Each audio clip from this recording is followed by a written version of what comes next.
تم سب بچے بیٹھو، والدین کو اپنی جنت بنا لو، ماں باپ کو اپنی جنت بنا لو، ان کی دعا لے لو۔ میرے نبی نے فرمایا کاش میری ماں زندہ ہوتی۔ ماں کا خاص طور پر مینشن کیا، میری ماں زندہ، کیوں کہ باپ کو تو دیکھا ہی نہیں اور ماں کو دیکھا ہے 6 سال۔ میری ماں زندہ ہوتی اور میں عشاء کی نماز کے مصلی پہ کھڑا ہوتا اور میرے گھر سے میری ماں کہتی محمد، تو میں ماں کے لیے نماز توڑ دیتا۔ میرا نبی کہہ رہا ہے۔ اور جب آپ حج میں تشریف لے گئے اور ابوا کے میدان سے گزرے جہاں میرے نبی کے والدہ کا انتقال ہوا تھا، اس بات کو 57 سال گزر چکے ہیں۔ 6 برس کی عمر میں مدینہ سے نکلے 3 افراد، میرے نبی کی ماں، میرے نبی کے والد کی باندھی ام ایمن، وہ بھی ماں ہیں، انہوں نے بھی دودھ پلایا تھا میرے نبی کو۔ 2 مائیں ہیں، ایک دودھ پلانے والی، ایک پیدا کرنے والی، اور ایک میرے نبی ہیں۔ جب ابوا کے پہاڑوں میں پہنچے تو اچانک ہارٹ اٹیک سے حضرت آمنہ 25 سال کی عمر میں انتقال فرما گئی، اور میرے نبی نے اتنا اس کا غم لیا۔ 6 سال کا بچہ، میں سن 2000 میں وہاں گیا تھا، میرے آنسوں نے رکنے کو آ رہے تھے کہ کہاں میرے نبی کی ماں کو اللہ نے اٹھایا، نہ کوئی آسرا، نہ کوئی سہارا، نہ کوئی رشتہ، نہ کوئی جھولی، نہ کوئی چھاؤں، ایسے تنہا یتیم کر۔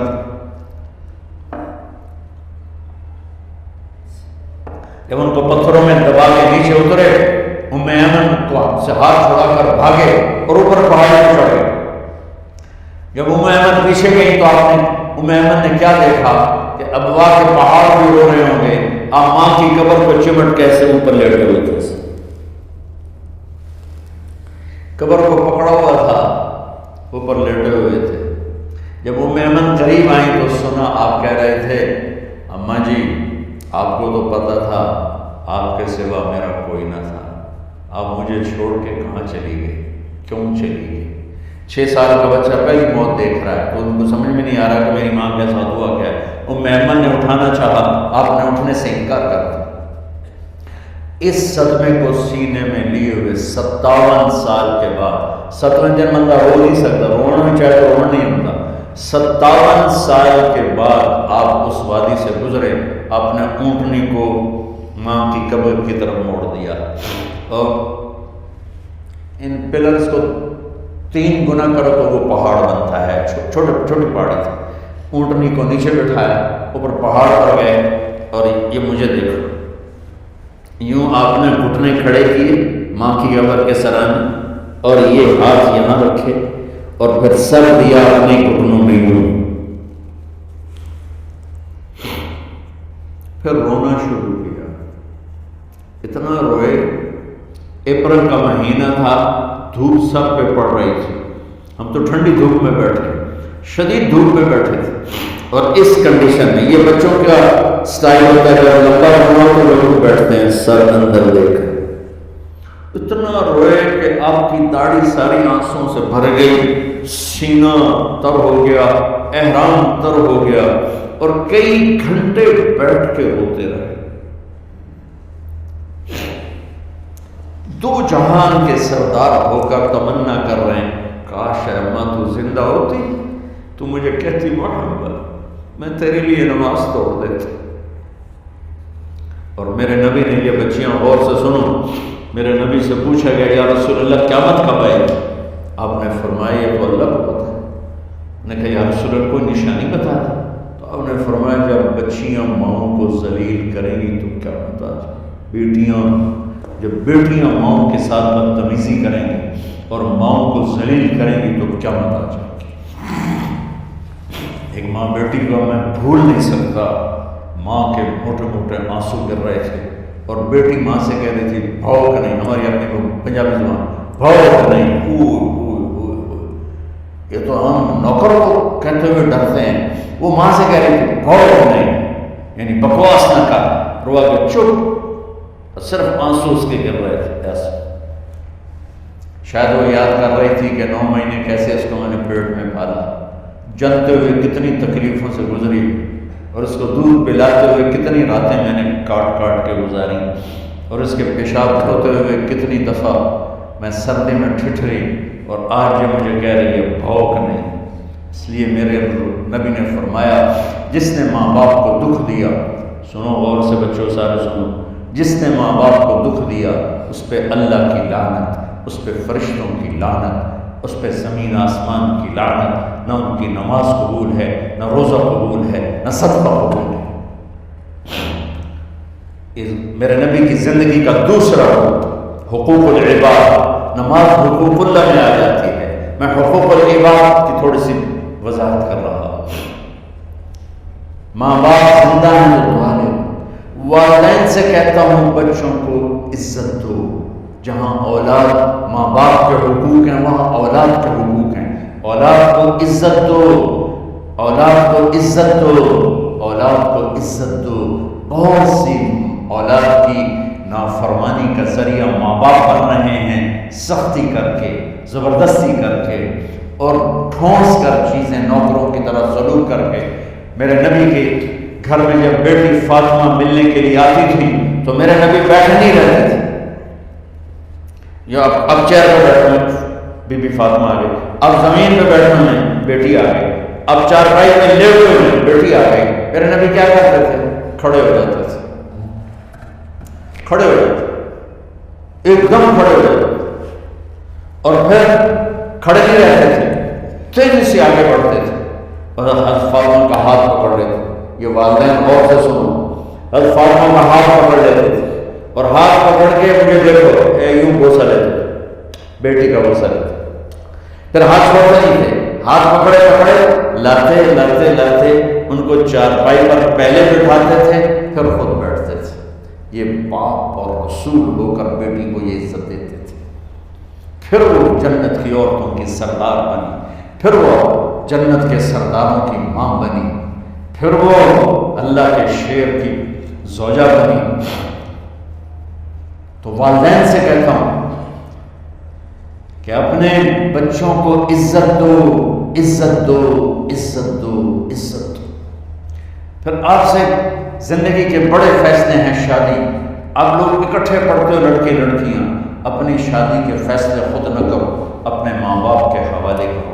اس میں شرافت بھی ہے، اس میں برکت بھی ہے، اس میں رحمت بھی ہے اور اس میں والدین کی دعائیں بھی ہیں۔ کورٹ میرج کو ہوا نہ دو، boyfriend girlfriend culture ہمارا نہیں ہے۔ میرے نبی کے طریقے میں مرد اور عورت کا صرف نکاح سے تعلق ہے، اس کے علاوہ سب جہنم کی آگ ہے۔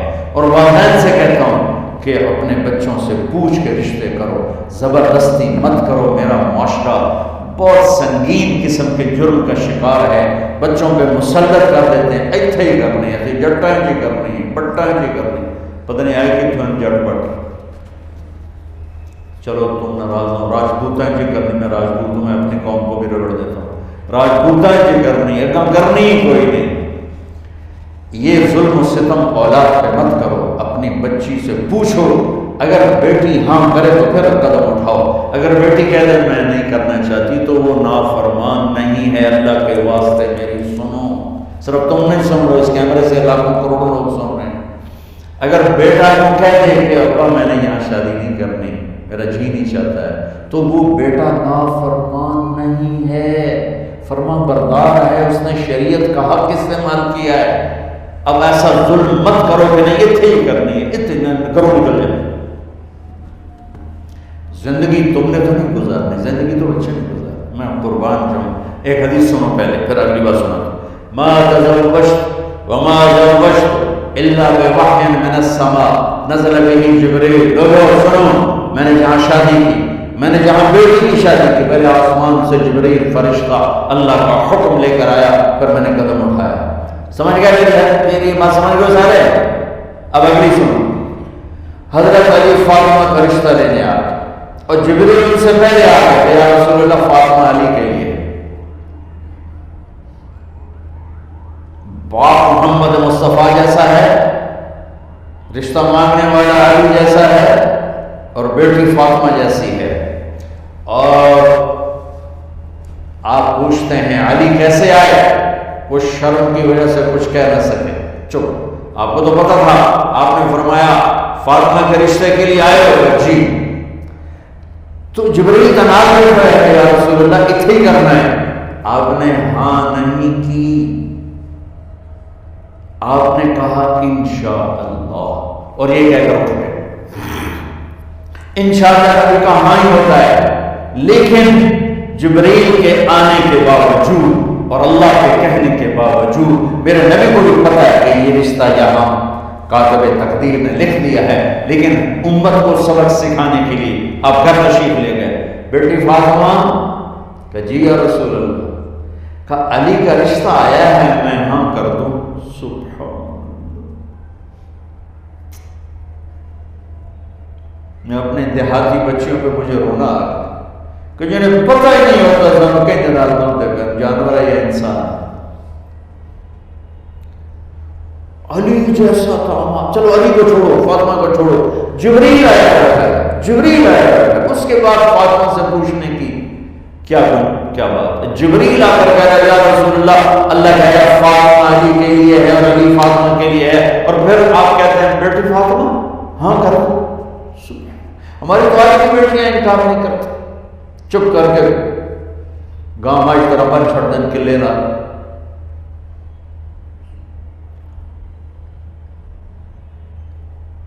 کوئی ان کے اندر کے جذبات کو سننے والا کوئی نہیں ہوتا، اپنی انانیت پر یہ فیصلے کرتے ہیں، اور میرا نبی کہہ رہا بیٹی ہاں کرو۔ سبحان آپ کا کیا خیال ہے، فاطمہ نے انکار کرنا تھا؟ یہ تو یہ بیٹیاں نہیں انکار کرتی تو فاطمہ نے کیوں کرنا تھا؟ لیکن یہ سبق دینا تھا ان والدین کو جو نادانی میں نادانی کے فیصلے کر کے اولاد کو ہمیشہ ایک ٹھنڈی آگ میں دھکا دے دیتے ہیں۔ حضرت فاطمہ رضی اللہ عنہا نے جب ہاں کی پھر آپ باہر نکلے۔ اچھا مزے کا واقعہ، حضرت علی اٹھ کے باہر نکلے تو صحابہ باہر کھڑے انتظار کر رہے تھے کہ کیا ہوا۔ حضرت علی کو بھیجنے والے تھے عبد الرحمن بن عوف، پہلے ابو بکر گئے تو آپ نے انکار کر دیا، عمر گئے رشتہ مانگا، آپ نے انکار کر دیا، عبد الرحمن بن عوف نے علی سے کہا آپ جائیں، آپ کا رشتہ رد نہیں ہوگا۔ کہنے لگے میرا تو ذاتی گھر بھی کوئی نہیں، مجھے کہاں سے رشتہ ملے گا، میں تو بالکل غریب ہوں۔ کہ نہیں تم جاؤ۔ تو واپس آتے انہوں نے عبد الرحمن بن عوف پہ چڑھائی کر دی، وہ کیا تم ان گلے آئی، انکار ہو گیا۔ تو صحابہ نے پوچھا کیا ہوا، کچھ کہا ہی نہیں، چپ کر کے گئے۔ تو عبد الرحمن بن عوف کہنے لگے کچھ بولے صحیح، کہ بس اتنا کہا انشاءاللہ تو مبارک ہو، نبی کا انشاءاللہ ہاں ہوتا ہے۔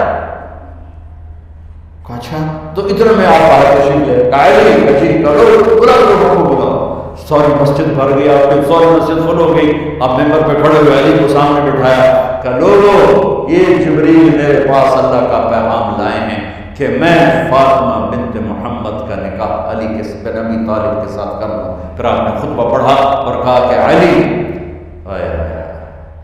میں نے فاطمہ بنت محمد کو 400 درہم مہر کے عوض تیرے نکاح میں دیا، تو نے قبول کیا؟ حضرت علی نے زور سے نعرہ لگایا میں نے قبول کیا، اور سجدے میں چلے گئے، اللہ کا شکر کا سجدہ ادا کیا۔ پھر میرے نبی نے وہیں سارے مجمع کو شہد کا شربت پلایا اور تازہ کھجوریں کھلائیں۔ پھر جب رخصتی ہوئی تو آپ نے حضرت علی سے فرمایا کہ اب آ کے لے جاؤ۔ پھر آپ نے حضرت ام سلمہ، حضرت حفصہ اور جناب حضرت عائشہ رضی اللہ عنہا، ان تینوں کو بلا کر فرمایا تمہیں پتہ ہے نا مجھے فاطمہ سے کتنا پیار ہے، تو تم فاطمہ کو دلہن بناؤ، اس کی تیاری کرو، اسے دلہن بناؤ۔ تو ان تینوں نے حضرت فاطمہ کو دلہن بنایا۔ پھر آپ نے حضرت علی کو پیغام بھجوایا، وہ تشریف لائے، اپنی اونٹنی لے کر آئے، حضرت عقیل ساتھ ہے، سلمان فارسی ساتھ ہے، اور دروازے پر اونٹنی بٹھائی، آپ علی کو اندر لے گئے اور یوں فاطمہ کا ہاتھ پکڑ کے علی کے ہاتھ میں دے کر فرمایا علی تمہیں نبی کی بیٹی مبارک۔ سبحان۔ پھر آپ نے کہا میری بیٹی فاطمہ مجھے اپنے خاندان میں جو سب سے زیادہ محبوب تھا میں نے تیرا ہاتھ اس کے ہاتھ میں دے دیا ہے۔ والدین سے کہتا ہوں اپنے نبی کی زندگی پڑھو، میرا درد ہے کہ ہماری ثقافت میں اسلام داخل نہیں ہوا، ہمارے عبادت میں اسلام آ گیا، بہت سارا مجمع مرد عورتوں کا نمازی ہے، حاجی ہے، عمرے کرتے ہیں، لیکن ثقافت میں نبوت کی جھلک دکھائی دے، ثقافت میں اللہ کا نبی دکھائی دے، وہ نہیں ہے۔ زندگی بیت گئی اس انتظار میں، مدت سے لگ رہی تھی لبِ بام ٹک ٹکی، تھک تھک کے گر گئی نگہ انتظار آج، پتہ نہیں کب صبح ہوگی۔ چلو کہتے تو جائیں مجھے ہے اگرچہ بت ہیں جماعت کی آستینوں میں، مجھے ہے حکم اذان لا الہ الا اللہ۔ والدین کے ذمہ ہے اولاد کو عزت دینا، ان کی سب سے بڑی خواہش میں ان کا احترام کرنا کہ زندگی انہوں نے گزارنی ہے، اور آپ کے ذمہ ہے والدین کے آگے سر جھکا دینا۔ اللہ کے واسطے کورٹ میرجز اور خفیہ شادیاں یہ نہ ہماری ثقافت ہے، نہ یہ انسانیت ہے۔ ہمیشہ دکھ دردوں میں زندگی گزرتی ہے کہ اصل زندگی تو موت کے بعد آنے والی ہے۔ تو والدین پڑھیں شریعت کو، اولاد بھی پڑھے اپنے نبی کی زندگی کو۔ ایک شخص حضرت عمر کے پاس آیا ایک بیٹے کو لے کر، کہا امیر المومنین یہ میرا بیٹا بڑا نافرمان ہے اور مجھے بہت تنگ کرتا ہے۔ حضرت عمر کے پاس لاٹھی ہوتی، دونوں یوں اٹھائے، وہ کہنے لگا حضور معافی دے دے، ایک میری گل سن۔ آپ نے فرمایا کیا؟ کہنے لگا ماں پیو دے بڑے حق ہیں، بالکل ٹھیک ہے، پر کوئی ساڈا حق بھی ہے ماں پیو سے؟ آپ نے کہا ہاں۔ آپ کہا ہاں۔ کہنے لگے ذرا وہ بتا دیں۔ کہا پہلا حق ہے اچھی ماں تلاش کرے، نیک عورت تلاش کرے۔ دوسرا حق یہ ہے نام اچھا رکھے۔ تیسرا حق یہ ہے اس کو قرآن کی تعلیم دے۔ کہا جی پھر سن لو حضرت جی، ایسا میرے پیو کو پوچھو حبشی عورت نال شادی کر کے مینوں حبشی ماں دیتی، انہوں کوئی عرب ماں نہیں لگتی، میرا پہلا حق اس مارا ہے۔ دوسرا سن لو، اس نے میرا نام جولان رکھا ہے، جولان گندگی کے کیڑے کو کہتے ہیں، اس نے میرا نام جولان رکھا ہے۔ اور تری سن لو، اس آیت نے میں قرآن کی شکل نہیں دکھائی، حضرت عمر وہ سوٹا اور سر تک دیا پہلے تیری مالش کر رہا پھر نہیں کر سکتا۔